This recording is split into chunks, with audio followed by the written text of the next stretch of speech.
જય સોમનાથ વિદ્યાર્થી મિત્રો, ધોરણ 11 રસાયણશાસ્ત્ર ચેપ્ટર નંબર 3 તત્વોના ગુણધર્મો, તત્વોનું વર્ગીકરણ અને તેના ગુણધર્મોમાં આવર્તિતા, એમાં તત્વના ગુણધર્મોની આપણે ચર્ચા કરતા હતા અને લાસ્ટ ટોપિક ઉપર પહોંચ્યા છીએ આપણે, છેલ્લા ટોપિક ઉપર. બરોબર. એ પહેલાં આપણે પરમાણ્વીય ત્રિજ્યા, આયનીકરણ એન્થાલ્પી, ઇલેક્ટ્રોન પ્રાપ્તિ એન્થાલ્પી જેવા મુદ્દાઓની વિગતે ચર્ચા કરી. ત્યારબાદ હવે આપણે લાસ્ટ ટોપિક, છેલ્લો ટોપિક એટલે કે વિદ્યુત ઋણતાની વાત કરવી છે મારે. વિદ્યુત ઋણતા અને અંગ્રેજીમાં ઇલેક્ટ્રોનેગેટિવિટી કહેવાય. ખૂબ જ અગત્યનો કન્સેપ્ટ છે. બરોબર. હવે વિદ્યુત ઋણતાને સમજવું હોય તો આપણે આયનીકરણ એન્થાલ્પી અને ઇલેક્ટ્રોન પ્રાપ્તિ એન્થાલ્પીની જેમ એને આપણે ન સમજી શકીએ. એને સમજવા માટે મારે એક ઉદાહરણ લઉં. ચાલો હું તમને એક ઉદાહરણ લઉં. અહીંયા Cl2 અણુ, ક્લોરીન અણુ છે એટલે અહીંયા બે પરમાણુઓ જોડાયેલા છે, સિંગલ બંધથી જોડાયેલા છે. ઓકે. તો ક્લોરીનનો પરમાણુ ક્રમાંક આપણને ખબર છે. ક્લોરીનનો પરમાણુ ક્રમાંક 17. સામાન્ય ઇલેક્ટ્રોનની રચના 2, 8, 7. એક ક્લોરીનને 1 ઇલેક્ટ્રોનની જરૂર છે. તો બીજા ક્લોરીનને પણ 1 ઇલેક્ટ્રોનની જરૂર. તો બે ક્લોરીન 1 ઇલેક્ટ્રોનની શું કરશે? ભાગીદારી કરશે. એટલે જો ક્લોરીનને હંમેશા બંધ બનાવવામાં બાહ્યતમ કક્ષાના ઇલેક્ટ્રોન ભાગ લે, તો આ ક્લોરીન છે એની પાસે 7 ઇલેક્ટ્રોન છે. તો કે હા. બીજા ક્લોરીન પરમાણુ પાસે પણ કેટલા ઇલેક્ટ્રોન છે? 7. તો બંને ક્લોરીન પરમાણુ 1 ઇલેક્ટ્રોનની ભાગીદારી કરે એટલે 1 ઇલેક્ટ્રોન બેના ભાગીદારીના થયા, બાકીના 6 એમનું છે. ઓકે. આ બીજો ક્લોરીન. તો વિદ્યુત ઋણતા કોને કહેવાય એને સારી રીતે સમજી શકીએ આપણે. જો આ ઇલેક્ટ્રોન યુગ્મ છે ને, આ ભાગીદારીનું છે, વચ્ચે છે એ. એમાં બંને ક્લોરીનના સહિયારા છે એટલે એને બંધકારક ઇલેક્ટ્રોન કહેવાય. બંધ બનાવવામાં ભાગ લે, બંધકારક ઇલેક્ટ્રોન. ઓકે. તો હવે આ બે ઇલેક્ટ્રોન ઉપર બે ક્લોરીન દાવો કરે. આ ક્લોરીન કે આ ઇલેક્ટ્રોન મારા છે, આ ક્લોરીન કે આ ઇલેક્ટ્રોન મારા છે, એટલે બે પોતાની તરફ આકર્ષે. આમ સહસંયોજક બંધના ભાગીદારીના ઇલેક્ટ્રોનને પોતાની તરફ આકર્ષવાની ક્ષમતા, એને શું કહીએ છીએ આપણે? વિદ્યુત ઋણતા કહીએ છીએ. ઓકે. એને બીજું ઉદાહરણ દ્વારા સારી રીતે સમજીએ. ચલો, HCl, હાઇડ્રોજન ક્લોરાઇડ. હાઇડ્રોજન ક્લોરાઇડમાં બે પરમાણુ છે. એક તો હાઇડ્રોજન છે અને બીજું કોણ છે? ક્લોરીન. તો હાઇડ્રોજનનો પરમાણુ ક્રમાંક 1 છે. એની સામાન્ય ઇલેક્ટ્રોનની રચના આપણને ખબર છે, 1s1. એની પાસે 1 ઇલેક્ટ્રોન છે. ક્લોરીનનો પરમાણુ ક્રમાંક 17 છે. એની સામાન્ય ઇલેક્ટ્રોનની રચના 2, 8, 7. ને IUPAC લખવી હોય તો એ લખી શકીએ. બરોબર. શું થાય તો કે 1s2, 2s2, 2p6, 3s2, 3p5. Okay. કેટલા ઇલેક્ટ્રોન છે બાહ્યતમ કક્ષામાં? 7. આને હાઇડ્રોજનને હિલિયમ જેવું બનવા 1 ઇલેક્ટ્રોનની જરૂર છે અને ક્લોરીનને આર્ગોન જેવું બનવા 1 ઇલેક્ટ્રોનની જરૂર છે. તો હાઇડ્રોજનની બાહ્યતમ કક્ષામાં 1 ઇલેક્ટ્રોન છે. ક્લોરીનની બાહ્યતમ કક્ષામાં કેટલા ઇલેક્ટ્રોન છે? 7, જે આપણે ઉપર જોયું. તો હવે શું થાય? હાઇડ્રોજન અને ક્લોરીન વચ્ચે 1 ઇલેક્ટ્રોનની ભાગીદારી થાય. જો હું હાઇડ્રોજનના ઇલેક્ટ્રોનને ચોકડી વડે દર્શાવી શકું, બરોબર, તો સારી રીતે સમજી શકશું. આવું બિંદુ નિરૂપણ લુઈસ નામના વૈજ્ઞાનિકે આપ્યું હતું કે ભાઈ કોઈ પણ તત્વ હોય ને એની આજુબાજુ ઇલેક્ટ્રોનને બિંદુ સ્વરૂપે દર્શાવે. એવું કોણે કીધું હતું? લુઈસ નામના વૈજ્ઞાનિકે. ચલો, હવે હાઇડ્રોજન અને ક્લોરીન બંને 1 ઇલેક્ટ્રોનની અહીંયા ભાગીદારી કરી લીધી. તો કે હા. ચલો, શું થશે હવે? તો કે આ બે ઇલેક્ટ્રોન છે એ બંધકારક ઇલેક્ટ્રોન થયા અને હાઇડ્રોજન ક્લોરીન વચ્ચે એક બંધ બન્યો એટલે આમ દર્શાવાય. આ બંધ કયો બંધ કહેવાય? સહસંયોજક બંધ. ઓકે. તો આ જે બંધકારક ઇલેક્ટ્રોન છે, આ બંધકારક ઇલેક્ટ્રોન છે ને કોની તરફ આકર્ષાય વધુ? જો જેની વિદ્યુત ઋણતા વધારે હોય ને એની તરફ આકર્ષે. એટલે વિદ્યુત ઋણતા શું છે ખરેખર? તો વ્યાખ્યા લેવી હોય તો આવી લઈ શકીએ આપણે વ્યાખ્યા. ખાસ યાદ રાખશું કે રાસાયણિક સંયોજનમાં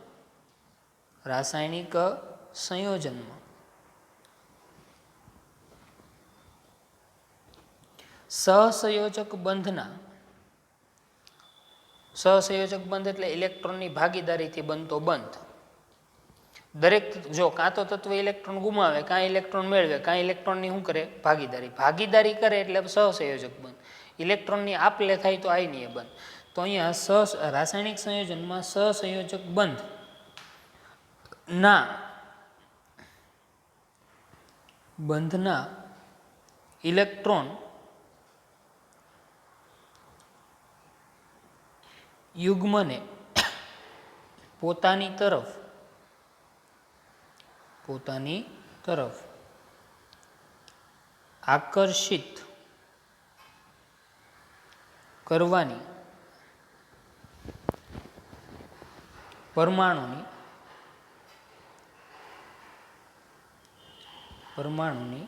ક્ષમતાના ગુણાત્મક માપને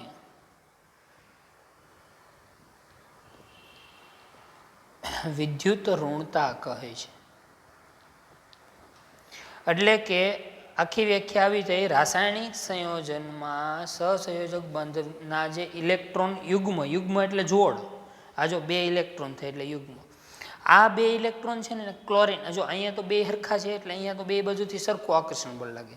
અહીંયા હાઇડ્રોજન ને ક્લોરીન, આમાં જેની આકર્ષવાની ક્ષમતા વધારે છે એની તરફ ઇલેક્ટ્રોન ખેંચાયેલા રહે. જેની આકર્ષવાની ક્ષમતા વધારે હોય એના તરફ ઇલેક્ટ્રોન આકર્ષાયેલા રહે. ઓકે, તો અહીંયા એ વાત છે.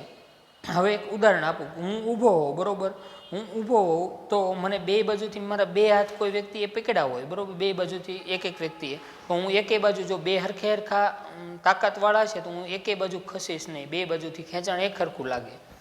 પણ જો એક બાજુ નાનું એવું બાળક મારો હાથ પકડીને ઊભો અને બીજી બાજુ મોટું બાળક હાથ પકડીને ઊભો હોય તો હું કઈ બાજુ ખેંચાઈશ? તો કે મોટા બાળક તરફ. એવી જ રીતે અહીંયા બંધમાં પણ એવું કે જે પરમાણુ છે તેની ઇલેક્ટ્રોન આકર્ષવાની ક્ષમતા વધારે છે તેના તરફ ઇલેક્ટ્રોન ખેંચાયેલા રહે.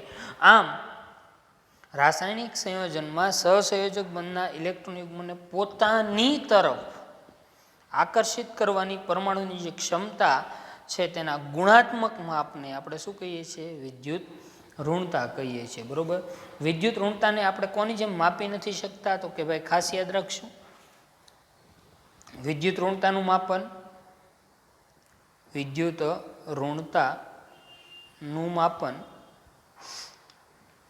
કોના જેમ થતું નથી? તો કે વિદ્યુત ઋણતાનું માપન છે તે ઇલેક્ટ્રોન પ્રાપ્તિ એન્થાલ્પી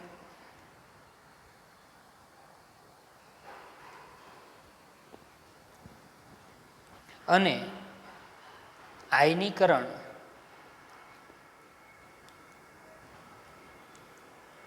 એન્થાલ્પીની જેમ કરી શકાતું નથી.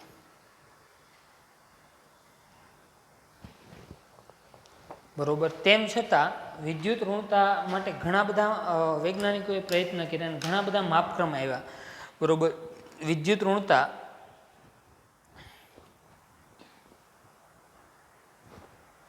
ના માપક્રમનો ઇતિહાસ જોઈએ આપણે તો સૌથી પહેલાં પાઉલિંગ માપક્રમ આવ્યો. પાઉલિંગ નામના વૈજ્ઞાનિકે આપ્યો હતો. બરોબર, ત્યારબાદ કોણ આવ્યું? તો કે મુલિકન જાફે માપક્રમ આવ્યો.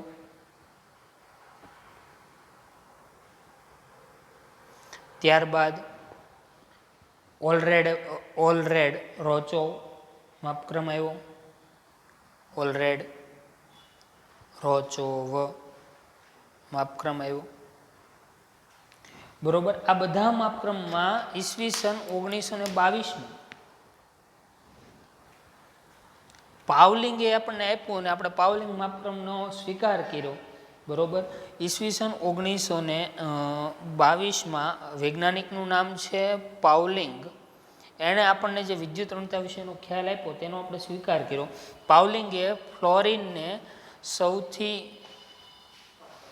વધુ ઇલેક્ટ્રોન આકર્ષવાની ક્ષમતાવાળું ગણ્યું. તો આખા આવર્ત કોષ્ટકમાં સૌથી વધારે વિદ્યુત ઋણતા કોની છે? તો કે ફ્લોરિનની. બરોબર, આમ વિદ્યુત ઋણતા છે, બરોબર, એનો આધાર કોની ઉપર છે તો કે બીજા કયા તત્વ સાથે જોડાયેલો છે તેની ઉપર આધાર રાખે છે. ઓકે, અને આપણે અગાઉ ભણેલા છીએ સમૂહ અને આવર્તમાં આપણે વિદ્યુત ઋણતાની હવે આપણે ચર્ચા કરવાના છીએ. ઓકે, તો બહુ જ સરળ અને ઇઝી ટોપિક છે, એને આપણે ફટાફટ જોઈ લઈએ. બરોબર, ચાલો સમૂહમાં વિદ્યુત ઋણતા અને પછી આપણે આવર્તમાં વિદ્યુત ઋણતાની વાત કરીએ. સમૂહમાં વિદ્યુત ઋણતા બધામાં આપણે જેમ ટોપિક જોયો એની જેમ જ તે. બરોબર, વિદ્યુત ઋણતા માટે ખાસ કંઈ યાદ રાખવાનું નથી. પહેલાં તો વિદ્યુત ઋણતા મેં સમજાવ્યું કોને કહેવાય હતું કે પરમાણુની ઇલેક્ટ્રોન આકર્ષવાની ક્ષમતા. ઓકે, એના માટે વૈજ્ઞાનિકોએ પ્રયત્નો કર્યા. એમાં કોણ સફળ થયું તો કે 1922માં કોણે આપ્યું? પાઉલિંગે. પાઉલિંગે શું કીધું કે ફ્લોરિનની વિદ્યુત ઋણતા આખા આવર્ત કોષ્ટકમાં સૌથી વધારે છે. ઓકે, ચલો હવે આપણે સમૂહમાં વાત કરીએ વિદ્યુત ઋણતાની. તો કે સમૂહમાં ઉપરથી નીચે તરફ જતા બરોબર શું થાય છે તો કે પરમાણુનું કદ વધે તેમ વિદ્યુત ઋણતા ઘટે છે. એટલે એનો અર્થ એવો થયો કે પરમાણુનું કદ અને વિદ્યુત ઋણતાને એકબીજાનો કેવો સંબંધ લાગુ પડ્યો? વ્યસ્ત સંબંધ લાગુ પડ્યો. કદ વધે તો વિદ્યુત ઋણતા ઘટે, ને આનાથી ઉલટું કદ ઘટતું હોય તો વિદ્યુત ઋણતા વધતી હોય. ઓકે, એને આપણે સારી રીતે સમજવું હોય તો સમૂહ 17ની આપણે વાત કરીએ. તમારા ટેક્સ્ટ બુકમાં આપેલું છે કોષ્ટક 3.8a. બરોબર, ચલો સમૂહ 17 અને વિદ્યુત ઋણતાનું મૂલ્ય.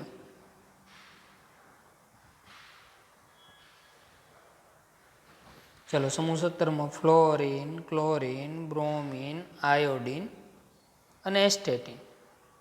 બરોબર, તો ફ્લોરિનની વિદ્યુત ઋણતા 4.0. સૌથી વધારે વિદ્યુત ઋણતા કોની છે આવર્ત કોષ્ટકમાં? ફ્લોરિનની યાદ રાખશું. બરોબર, પાઠ્યપુસ્તકમાં ઉલ્લેખ નથી પણ આપણને ખબર હોવી જોઈએ. ત્યારબાદ ક્લોરિનની વિદ્યુત ઋણતા 3.0, બ્રોમિનની 2.8, આયોડિનની 2.5 અને એસ્ટેટિનની 2.2. આ શું દર્શાવે છે કે સમૂહમાં ઉપરથી ક્યાં જઈએ છીએ? નીચે, તેમ વિદ્યુત ઋણતામાં શું થાય છે ભાઈ? ઘટાડો થાય છે. ઓકે, પરમાણુનું કદ વધે તેમ વિદ્યુત ઋણતા ઘટે છે. આ વલણ આપણે સારી રીતે સમજી શકીએ છીએ. આવી રીતે આપણે આવર્તમાં પણ જોઈશું. ચલો આવર્તમાં ડાબી બાજુથી ક્યાં જવાનું છે? જમણી બાજુ. આવર્તમાં વિદ્યુત ઋણતા. ઓકે, તો આવર્તમાં વિદ્યુત ઋણતાની વાત કરીએ તો સ્વાભાવિક છે આવર્તમાં ડાબી બાજુથી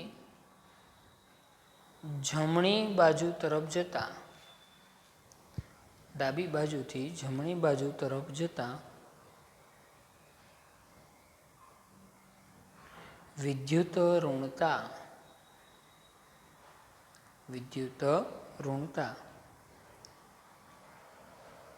વધે છે. આનું કારણ પરમાણુનું કદ ઘટે તો વિદ્યુત ઋણતા વધે છે. ઓકે, ચલો આવર્તની વાત કરીએ તો બીજા આવર્તનું ઉદાહરણ લઈએ આપણે. Lithium, beryllium, boron, carbon, nitrogen, oxygen, fluorine. Okay, લિથિયમની વિદ્યુત ઋણતા 1.0, બેરેલિયમની 1.5, બોરોનની 2.0, કાર્બનની 2.5, નાઇટ્રોજનની 3.0, ઓક્સિજનની 3.5 અને ફ્લોરિનની 4.0. તમને શું જોવા મળે છે? આવર્તમાં ક્યાંથી ક્યાંય ગયા? ડાબી બાજુથી જમણી બાજુ. તેમ વિદ્યુત ઋણતામાં શું થતું જોવા મળે છે?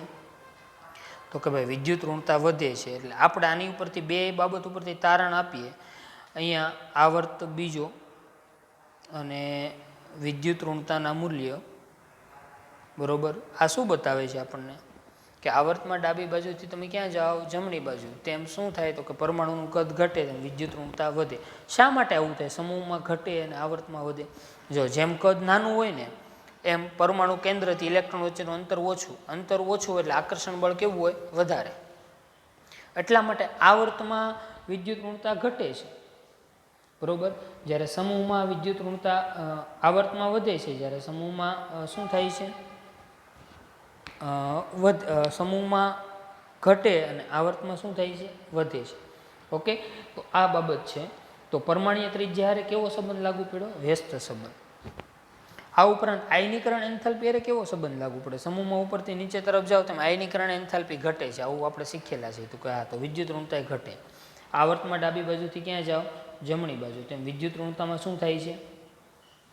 આવર્તમાં ડાબીથી જમણી બાજુ વિદ્યુત ઋણતા વધે એમ આયનીકરણ એન્થાલ્પીના મૂલ્યમાં પણ શું થાય છે? વધારો થાય છે. ઓકે, તો આ ઉપરાંત બીજો એક આવર્તનું પણ આપણે ઉદાહરણ લઈએ એટલે આપણને ખબર પડે. ચાલો આવર્ત નંબર 3નું ઉદાહરણ લઈએ અને વિદ્યુત ઋણતાની વાત કરીએ. આવર્ત નંબર 3 અને વિદ્યુત ઋણતા, બરોબર. ચલો ત્રીજો આવર્ત એટલે sodium, magnesium, aluminium, silicon, phosphorus, sulphur અને ક્લોરિન. ઓકે, ચલો સોડિયમની વિદ્યુત ઋણતા 0.9, મેગ્નેશિયમની 1.2, એલ્યુમિનિયમની 1.5, સિલિકોન 1.8, ફોસ્ફરસ 2.1, સલ્ફર 2.5 અને ક્લોરિન 3.0.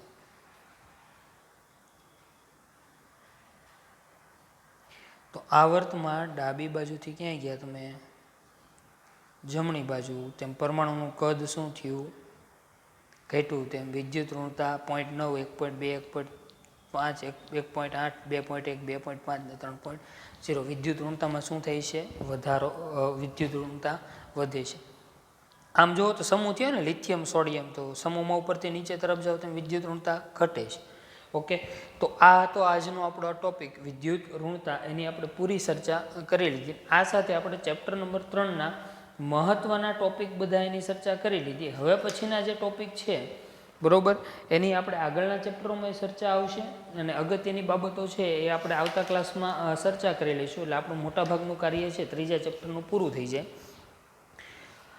આ બાબત ખાસ અહીંયા ધ્યાનમાં રાખવી. એટલે મોટાભાગનું કાર્ય અહીંયા આપણે ત્રીજા ચેપ્ટરનું પૂરું કર્યું. આવતા ક્લાસમાં હું તમને રાસાયણિક સંયોજનો કેમ બનાવવા એની હું તમને ચર્ચા કરીશ, બરોબર. એટલે તમે સારી રીતે શીખી શકો અને અમુક કોયડાઓની પણ આપણે ચર્ચા કરશું, બરોબર.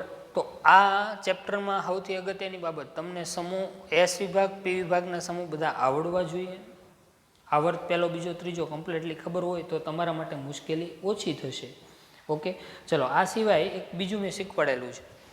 સમૂહમાં ઉપરથી નીચે તરફ જતા ધાતુ ગુણધર્મ, ધાતુ ગુણધર્મમાં શું થાય? વધારો. અને અધાતુ ગુણધર્મમાં શું થાય? ઘટાડો. ઓકે, તો આનો અર્થ એવો થયો કે ધાતુ ગુણધર્મ વધે, ધાતુ ગુણધર્મ વધે તેમ વિદ્યુત ઋણતા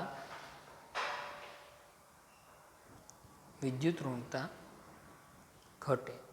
આવર્તમાં ડાબીથી જમણી જાઓ તેમ અધાતુ ગુણધર્મ વધે, અધાતુ ગુણધર્મ વધે. અધાતુ ગુણધર્મ વધે તેમ વિદ્યુત ઋણતા શું થાય? વધે છે. વિદ્યુત ઋણતા વધે છે.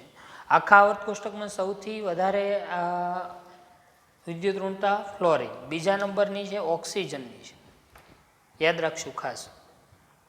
બીજા નંબરે કોની છે વિદ્યુત ઋણતા? ઓક્સિજનની, બરોબર. જેની વિદ્યુત ઋણતા વધારે હોય ને, બે તત્વો હોય એમાં જેની વિદ્યુત ઋણતા વધારે હોય ને ઇલેક્ટ્રોન સ્વીકારવાનું વલણ ધરાવે. જો ક્લોરિનની વિદ્યુત ઋણતા 3.0 છે, બરોબર. હાઇડ્રોજનની વિદ્યુત ઋણતા 2.1 છે અને ક્લોરિનની 3.0. તો કોની વિદ્યુત ઋણતા વધારે છે? તો કે ક્લોરિનની.